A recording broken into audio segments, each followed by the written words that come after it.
सर्वत्र जब अधर्म का अंधकार घना होता है तब साधु संत अवतार दीपक बनकर चलते हैं। जहाँ एक और अवतार समाज से अधर्म का नाश करते हैं, वहीं साधु संत ज्ञान का दीपक जला के उनके अंधकार को दूर करते हैं। संत रविदास जी और संत कबीर जी दोनों ऐसे ही महान संत थे, जिन्होंने राजा से लेकर रंक तक, पंडित से लेकर वेश्या तक सबको आत्मज्ञान का अमृत पिलाया। यह कथा उसी अमृत का एक अंश है। वाराणसी की नगरी में एक प्रसिद्ध वेश्या जिसका नाम था चंपा, वो रहती थी। वो सौंदर्य में अनुपम थी, वाणी में मधुर, किंतु हृदय से अतृप्त। उसकी तृप्ति नहीं हुई। धन वैभव था किंतु मन में शांति नहीं थी। कबीर साहिब के और संत रविदास जी के ज्ञान की ख्याति सुनकर एक दिन वो लज्जित हृदय से उनके समीप जा पहुंची। संत रविदास जी और कबीर साहिब जी बैठे हुए प्रवचन दे रहे थे। जब वहां पर बैठे लोगों ने, जो मंडली थी वहां पर, उन्होंने उसको समीप आते देखा तो थोड़े से सकुचा गए। वहां से थोड़ा सा हटना शुरू किया उन्होंने। ये भी धीरे धीरे आती है उनके पास सर झुकाए हुए और विनम्रता से हाथ जोड़कर कहती है, हे कबीर साहेब, मैं पापिनी हूं, अधमिनी, कलंकनी, आपके चरणों में आकर भी डरती हूं, क्योंकि मेरा जीवन तो पाप की गंध से भरा है। क्या आप मुझे अपनी शरण देंगे? कबीर साहिब जी ने स्नेह भरे स्वर में कहा कि चंपा, जो डूब रहा है उसी को तो तारणहार की आवश्यकता है, जो प्यासा है उसी को जल की आवश्यकता है। ये सुनकर जो मंडली में वहां पर लोग बैठे थे, उनमें से एक दो लोगों ने कहा कि साहेब, ये तो वेश्या है, इसका यहाँ क्या काम? अगर ये यहाँ पर रहेगी तो यहाँ के वातावरण को भी दूषित कर देगी। संत रविदास जी जो बैठे थे वो बोले कि भाई, जरा मुझे बताओ तो कि चिकित्सक वैद्य की जरूरत कहाँ है? जो रोगी होगा उसके पास या जो स्वस्थ होगा उसके पास? उस व्यक्ति ने कहा कि महाराज, जो रोगी होगा उसे ही वैद्य की जरूरत है। बोले, क्या तुम रोगी हो? बोले, नहीं। तो क्या तुम्हें वैद्य की जरूरत है? बोले, नहीं। बोले, लेकिन ये रोगी है, इसे वैद्य की जरूरत है, और वो वैद्य है सतगुरु, और इसे सतगुरु की जरूरत है। अब मुझे बताओ कि इसका यहां पर आगमन होने से क्या इसका उद्धार नहीं होना चाहिए? तो जो बाकी लोग थे वो बोले कि भगवान, जरूर होना चाहिए। यदि कोई अपनी पुराने पापों को त्याग कर अगर सही मार्ग पे चलना चाहता है तो अवश्य चलना चाहिए। तो रविदास जी के जो प्रश्न थे उससे जो मंडली में एक दो आवाज थी वो शांत हो गई। कबीर साहिब ने कहा कि आ बैठ बेटी, तू निर्भय हो जा। अब तुझे यहाँ कोई दोषी नहीं कहेगा, न तुझे कोई हेय दृष्टि से देखेगा। यहाँ अब सब आत्माएं समान हैं। चंपा ने आंखों में आंसू भरकर कहा, पर साहिब, मैंने जीवन में केवल शरीर बेचा है, आत्मा को मैली कर दिया है। ऐसा क्या कोई पापी भी उद्धार पा सकता है? तो कबीर साहिब के मुंह से एक हल्की सी हंसी निकल आई। तो संत रविदास जी ने पूछा कि प्रभु, अब मुस्कुराए किस लिए? तो कबीर साहिब ने कहा कि मैं मुस्कुराए इसलिए कि ये सिर्फ इस जन्म के बारे में जानती है, ये तो अपना शरीर कितने जन्मों से बेचती आ रही है। जब ये आम्रपाली के रूप में थी तब इसने अजात शत्रु और इसके पिता बिंबिसार दोनों के साथ इसके संबंध रहे थे। तब इसने बुद्ध की शरण ली थी, लेकिन मुक्ति ये तब भी नहीं पा सकी। इसने सेवा की, अपने राज्य की, अपने धन को दिया, अपने तन को बेचा। इसने सेवा जरूर की, लेकिन उस सत्य को नहीं पा पाई। शरीर छोड़ने से पहले अगर ये उस सत्य को पा जाती तो इसे ये जन्म धारण ना करना पड़ता। लेकिन आज इसके पास समय है, आज इसकी मुक्ति अवश्य होगी, इसको मुक्ति के पथ पर अग्रसित अवश्य करेंगे। तो कहा कबीर साहब जी ने कि चंपा, तुम्हारा पाप जो है वो शरीर नहीं करता, न ही तुम्हारी काया गंदी होती है। पाप तो तब होता है जब चित्त विकृत हो जाता है। तुम्हारा चित्त पुराने जन्मों में विकृत था, जिसे कि तुमने सुधारने की कोशिश की, लेकिन पूर्ण रूप से वो सुधर नहीं पाया।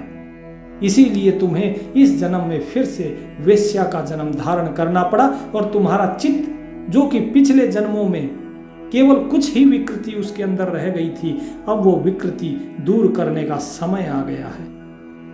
तू स्वयं से पूछ, तूने बेबसी में यह जीवन चुना था या विकार में? तो चंपा ने कांपती हुई आवाज में कहा कि हे प्रभु, गरीबी, विवशता और समाज की ठोकरें, इन सब ने मुझे इस राह पर लाकर खड़ा किया है। पर मैं जानती हूं कि अब ये मेरा कर्म बन गया है, अब मैं चाहकर भी इससे निकल नहीं पाती हूं। कबीर साहब जी ने गंभीर होकर कहा कि हे चंपा सुनो, हे पूर्व जन्म की आम्रपाली, तुम ध्यान देकर सुनो। कर्म की जंजीरें तभी तक हैं जब तक तू उन्हें अपना मानती है। जैसे सपने में भयानक दृश्य भय देते हैं, पर जागने पर सब मिट जाता है, वैसे ही आत्मा के जागरण से सारे बंधन टूट जाते हैं। क्या तू जागना चाहती है? चंपा ने विनीत भाव से कहा कि हाँ गुरुदेव, मैं जागना चाहती हूं, लेकिन कैसे जागूं?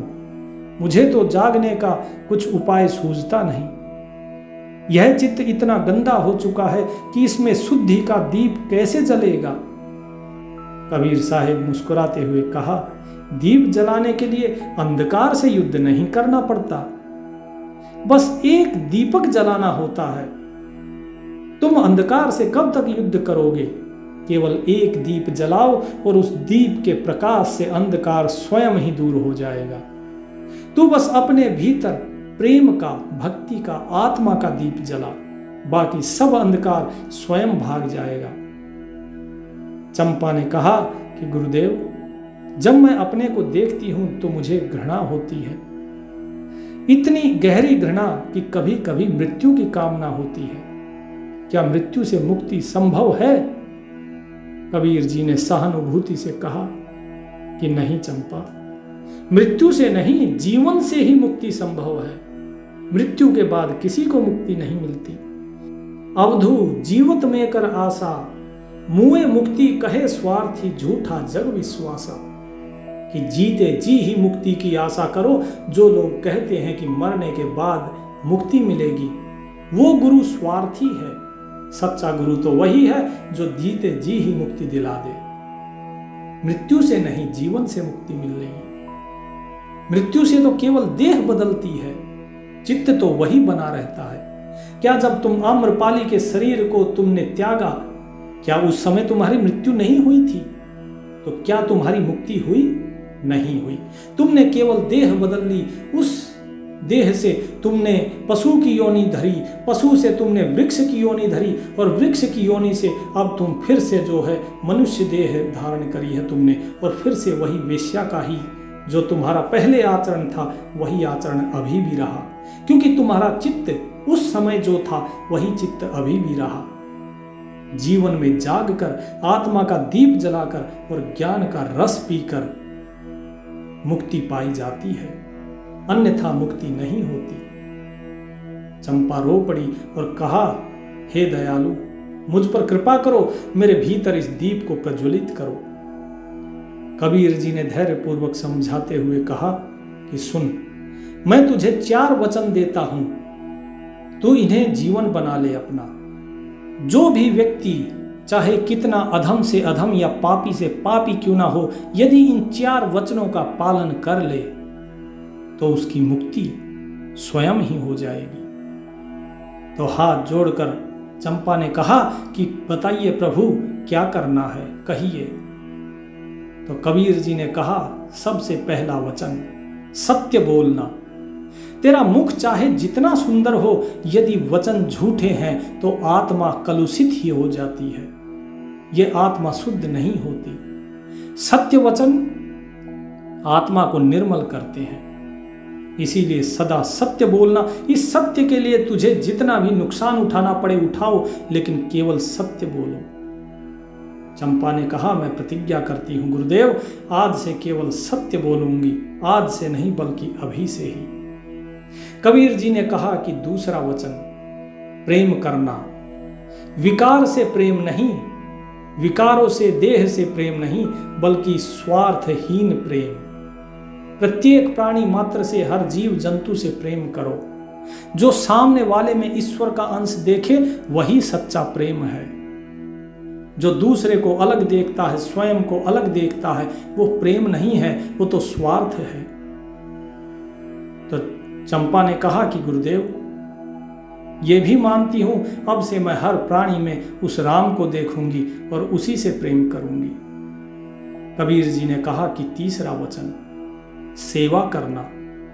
अपने स्वार्थ को भूलकर दूसरों की सेवा करना, दूसरों के दुख को अपना दुख समझकर सेवा करना। चंपा ने कहा कि मैं प्रतिज्ञा करती हूं, अब जो भी मेरे पास आए उसे वस्त्र, भोजन, सांत्वना दूंगी, लेकिन इस शरीर का विक्रय नहीं करूंगी, इसे नहीं बेचूंगी। कबीर जी ने प्रसन्न होकर कहा, तो ठीक है, अब चौथा वचन सुन।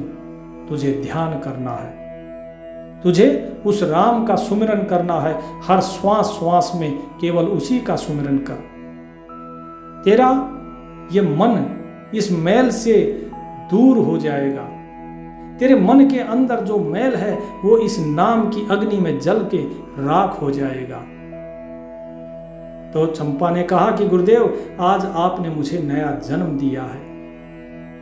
कुछ महीने बीते, अब चंपा एक साध्वी की तरह जीवन जीने लगी थी। उसका घर अब अन्य क्षेत्र बन गया था, जहां भूखों को भोजन और प्यासों को पानी, दुखियों को शांति मिलती है। एक बार आप सभी लोग इस चीज को देखिए और समझिए कि कबीर साहिब जी ने जो ये 4 वचन मांगे थे कि ये 4 वचन इन पर कायम रहना, क्या आप लोग इस वचन पर कायम हैं? देखिए एक बार अपने अंतरात्मा में झांक कर कि क्या आप सत्य का आचरण करते हैं। क्योंकि इस संसार में आप कितना भी ज्ञान प्राप्त कर लें, वो ज्ञान तब तक थोथा है जब तक कि उस पर आचरण ना किया जाए। लोग कहेंगे कि इस संसार के अंदर रह के थोड़ा बहुत झूठ तो बोलना ही पड़ता है। किस लिए झूठ बोलना है? क्या आपने देखा है व्यापार में लोग कितना झूठ बोलते हैं? आप किसी से कुछ खरीदने जाएंगे, वो कहेगा नहीं जी, इतनी तो मेरी लागत ही नहीं बनती है, मैंने तो इतने इतने रुपए में इसे खरीदा है, मैं तो इसे नहीं बेच सकता है इतने कम दाम में। सीधा बोलिए कि भाई मैं इतने ही दाम में बेचूंगा, इससे कम नहीं बेचूंगा। किस लिए ये झूठ बोलने की जरूरत है कि मैंने इसमें इतना खरीदा? सामने वाले से तो उसने तो, ग्राहक ने तो आपसे नहीं पूछा कि भाई आपने कितने में खरीदा है। तो हम लोग किसी न किसी मोड़ पर झूठ बोलते हैं, और जब हम झूठ बोलते हैं तो हमारे बच्चे भी यही सीखते हैं। दूसरा था प्रेम करना। जरा देखिए कि आपका प्रेम जो आप करते हैं अपनों से, क्या उसमें समर्पण है? क्या आप प्रेम सिर्फ अपने स्वार्थ के लिए कर रहे हैं, या आपके प्रेम में समर्पण भाव है? आप इसमें दूसरे की खुशी देखना चाहते हैं? क्योंकि जब भी आप कभी प्रेम की बात करते हैं और यदि उस प्रेम में समर्पण नहीं है, फिर वो प्रेम नहीं है, वो स्वार्थ है।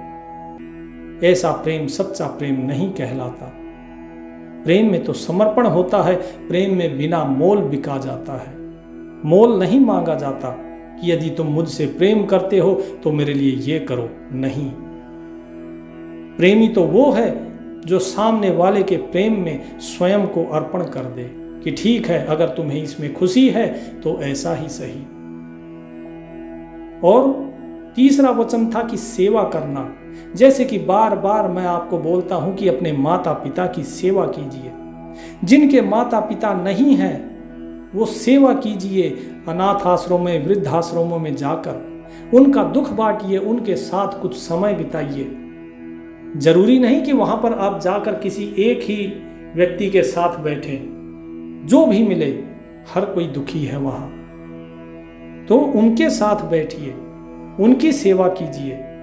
अन्यथा अगर माता पिता हैं तो माता पिता की सेवा कीजिए, उनके चरण स्पर्श कीजिए, उनके पैर दबाइए, हाथ पैर दबाएंगे।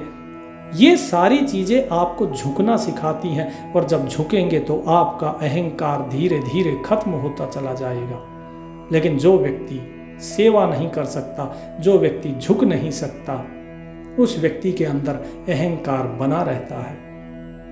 उसके बाद चौथा वचन था ध्यान करना, नाम सुमिरन करना। जरा देखिए अपने आप को और समझिए कि आप कितने समय तक नाम सुमिरन करते हैं, ध्यान करते हैं। लंबी लंबी सांस लेने में कोई बाधा तो नहीं आती, लंबी सांस के साथ नाम जपने में कोई बाधा तो नहीं आती है। आप अपना काम करते रहिए और नाम पे ध्यान रखिए, और कुछ नहीं तो कम से कम काम करते करते लंबी श्वासें तो ले ही सकते हैं। जब मन लंबी श्वासों पर लगना शुरू हो जाएगा, उसके बाद धीरे धीरे नाम सुमिरन भी शुरू हो जाएगा। लेकिन वो लंबी श्वासें तो लेना सीखिए। लेकिन यदि आप सोचेंगे नहीं मैं बैठूं, 1 घंटा बैठूं और उस 1 घंटे में मुझे ब्रह्म की प्राप्ति हो जाए, मेरा चित्त निर्मल हो जाए, तो बताइए कैसे निर्मल होगा? क्योंकि 23 घंटे तो आप संसार को दे रहे हैं, केवल 1 घंटा आपके पास है। तो इसीलिए जितना हो सके अधिक से अधिक समय नाम सुमिरन को दीजिए। जहां समय मिलता है तुरंत नाम सुमिरन कीजिए। तो एक दिन कबीर साहिब जी ने सोचा कि चलिए चंपा के घर चलते हैं, देखते हैं कि वो अध्यात्म में कितनी आगे बढ़ी है या कितनी नहीं। तो जैसे ही दोनों संत रविदास और संत कबीर साहिब जी पहुँचे तो चंपा दौड़कर उनके चरणों में गिर पड़ती है और कांपते हुए स्वर में बोले गुरुदेव आइए बैठिए। तो कबीर साहिब ने उसकी तरफ देखा तो वो सर झुका लिया उसने और बोली कि मन में एक भय रहता है। कबीर जी ने पूछा कि काहे का भय? बोले कभी कभी पुरानी स्मृतियां व्यथित कर जाती हैं, क्या मैं अब भी पापिनी हूं? कबीर साहिब जी ने स्नेह पूर्वक उसके सर पे हाथ फेरा और कहा कि चंपा बेटी ध्यान से सुनो, जो बीज जल जाता है, जिसे भून दिया जाता है, वो फिर वृक्ष नहीं बनता है। तेरी पुरानी वृत्तियां जल चुकी हैं, अब तू निर्मल सरिता की तरह है जिसमें राम का प्रतिबिंब झलकता है। अब तुझे स्वयं को क्षमा करना है। तू दूसरों को तो क्षमा कर चुकी है, लेकिन अपने आप को क्षमा कर, क्योंकि जो बीत गई बीती ताही बिसार दे, आगे की सुध ले है। अब आगे की बात कर, पीछे की चिंताओं को भूल जा। जो पीछे की स्मृतियां हैं उन्हें याद ना कर। यदि तू एक खूंटे को गाड़ कर अगर वहीं पर बंधी रहेगी तो फिर आगे कैसे बढ़ेगी? ये स्मृतियां, ये वो खूंटा है जिससे तू बंधी हुई है। इन स्मृतियों को त्याग दे और आगे बढ़। तुझे अब आत्मा के मार्ग पे, इस साधना के मार्ग पे आगे चलना है। तो चंपा ने कहा कि गुरुदेव कृपया मुझे आत्मा का स्वरूप विस्तार से बताइए, ताकि मैं जान सकूं कि वास्तव में मैं कौन हूं। तो कबीर साहिब ने कहा कि बेटी सुनो, आत्मा नारी नहीं है, पुरुष नहीं है, न वो वेश्या है, न वो साध्वी है, क्योंकि ये सारे रूप तो इस शरीर के हैं, इस देह के हैं, आत्मा के नहीं। तुमने जो चोला धारण किया है वो तो शरीर ने धारण किया है, आत्मा ने नहीं। आत्मा न जन्मती है न मरती है, वह चैतन्य है। जैसे आकाश सब कुछ समेटता है पर फिर भी सब चीजों से निर्लिप्त रहता है, वैसे ही आत्मा संसार के सारे कर्मों के मध्य में भी शुद्ध रहती है। सारे कर्म करते हुए भी वो शुद्ध बुद्ध चेतन है। समझने वाली बात यह है कि मैं देह नहीं हूं, मैं आत्मा हूं। तुम स्वयं को अगर देह समझोगी तो इस देहाध्यास में ही रह जाओगी। उस आत्मा को समझो, जो तुम्हें नाम दान दिया गया है, उस नाम को सुमरो। इस पर चंपा ने कहा कि भगवान बहुत कोशिश करती हूँ, लेकिन जो मेरी स्मृतियां हैं वो पीछा नहीं छोड़ती हैं और नाम बहुत कम जाप होता है, नाम का सुमिरन सही तरीके से नहीं हो पाता। तो कबीर साहिब ने कहा कि बेटी, तुम्हारे पास जो ये सामने तोता है पिंजरे में, इस तोते को रोज राम राम रटाया करो, और जब भी ये राम राम बोले इसके साथ में राम राम बोलो।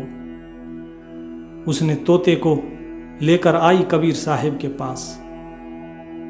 बोले इसे भी आशीर्वाद दीजिए। बोले मैं क्या आशीर्वाद दूं, जो राम को जानता है, जो राम को रटता है, वो तो स्वयं सभी आशीर्वाद उसके शीश पर ही रहते हैं। बोले तू इसको राम राम रटा, और जैसे ही इसको राम राम रटाना शुरू करेगी ये भी राम राम बोलेगा, इसके साथ तू भी राम राम बोल। तू भूल जाएगी तो ये बोलेगा, और जब ये बोलेगा तो तुझे याद आएगा। इस प्रकार परस्पर एक दूसरे को राम राम रटाते हुए तुम दोनों की ही मुक्ति हो जाएगी। तो चंपा ने कहा क्या मैं उसका अनुभव कर सकती हूं? कबीर साहिब ने कहा कि हाँ चंपा, बिल्कुल। राम का नाम तेरी नौका है और भक्ति उसकी पतवार है, और सतगुरु की कृपा उसका दिशा सूचक। अब तू सीधे राम के घर जाएगी, बस जो मैंने कहा उसका अनुसरण करती जा और उसी पर ही चलती जा। सुआ पढ़ावत गणिका तारी, तर गए सदन कसाई, हरि का नाम जपा कर भाई। कि इसी प्रकार तोते को पढ़ाते पढ़ाते, सिखाते सिखाते वो गणिका, वो वैश्या, वो पार हो गई और मुक्त हो गई, जीते जी मुक्त हो गई। तो ये है राम नाम की महिमा, और किस प्रकार संत कबीर जी ने किस प्रकार एक वेश्या का उद्धार किया, जो कितनी सदियों से, जन्म जन्मों से जो भटक रही थी। तो आप भी सतगुरु के इन 4 वचनों पर अनुसरण कीजिए, उसका पालन कीजिए, तो आपकी भी मुक्ति निश्चित है। सत साहिब।